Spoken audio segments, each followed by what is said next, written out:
आज 26 जुलाई है और आज का दिन बहुत खास है।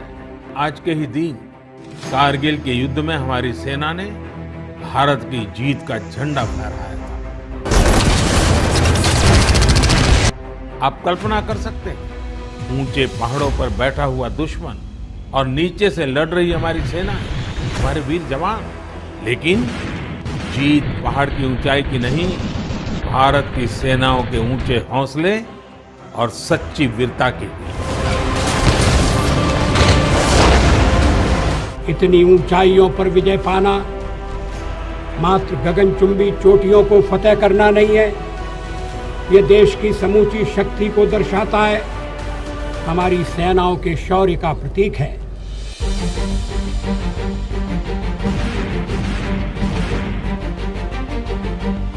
युद्ध सरकारें नहीं लड़ती, युद्ध पूरा देश लड़ता है। सरकारें आती जाती रहती हैं, लेकिन देश के लिए जो जीने और मरने की परवाह नहीं करते, वो अजर अमर होते हैं। सैनिक आज के साथ ही आने वाली पीढ़ी के लिए अपना जीवन बलिदान करते हैं। हमारी आने वाली कल सुरक्षित रहे, उसलिए वो अपनी आज स्वाहा कर देता है। सैनिक जिंदगी और मौत में भेद नहीं करते, उनके लिए तो कर्तव्य ही सब कुछ होता है। कारगिल में विजय भारत के वीर बेटे बेटियों के अदम्य साहस की जीत थी। कारगिल में विजय भारत के संकल्पों की जीत थी। कारगिल में विजय भारत के सामर्थ्य और संयम की जीत थी। कारगिल में विजय भारत की मर्यादा और अनुशासन की जीत थी। कारगिल में विजय प्रत्येक देशवासी की उम्मीदों और कर्तव्य परायणता की जीत थी। साथियों, कारगिल युद्ध के समय अटल जी ने लाल किले से जो कहा था, वो आज भी हम सभी के लिए बहुत प्रासंगिक है। अटल जी ने तब देश को गांधी जी के एक मंत्र की याद दिलाई थी। उन्होंने कहा था कि यदि कोई दुविधा हो कि तुम्हें क्या करना है, तो तुम भारत के उस सबसे असहाय व्यक्ति के बारे में सोचो और स्वयं से पूछो कि क्या तुम जो करने जा रहे हो उससे उस व्यक्ति की भलाई होगी।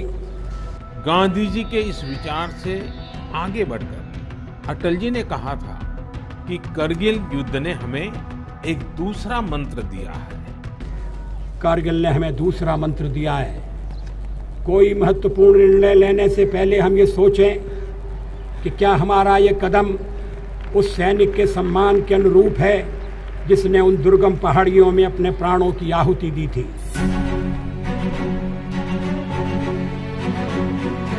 अपना रक्त बहाकर जिन्होंने सर्वस्व न्योछावर किया, उन शहीदों को, उनको जन्म देने वाली वीर माताओं को भी मैं नमन करता हूं। आज हर प्रकार की व्यवस्था को वेपन में कन्वर्ट किया जा रहा है।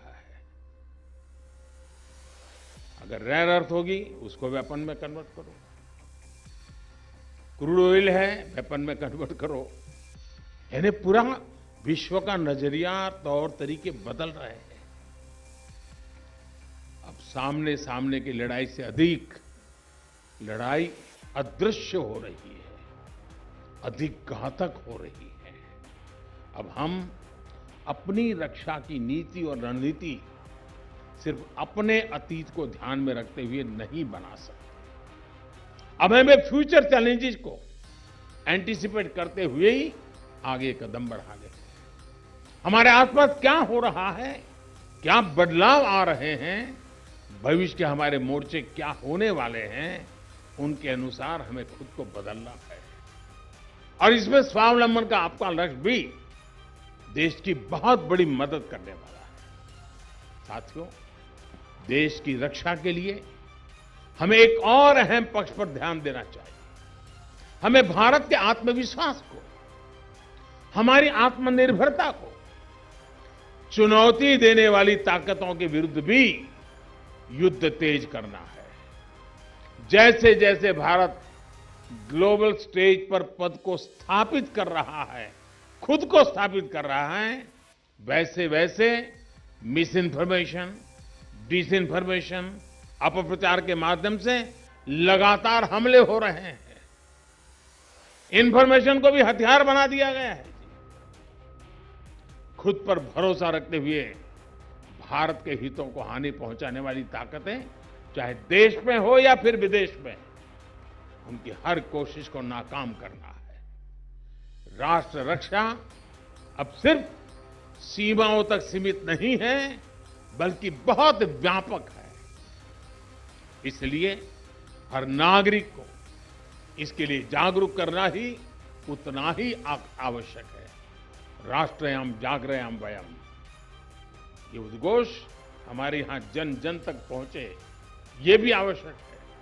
जैसे आत्मनिर्भर भारत के लिए हम whole of the government approach के साथ आगे बढ़ रहे हैं, वैसे ही राष्ट्र रक्षा के लिए भी whole of the nation approach समय की मांग है। भारत के कोटि कोटि जनों की यही सामूहिक राष्ट्र चेतना ही सुरक्षा और समृद्धि का सशक्त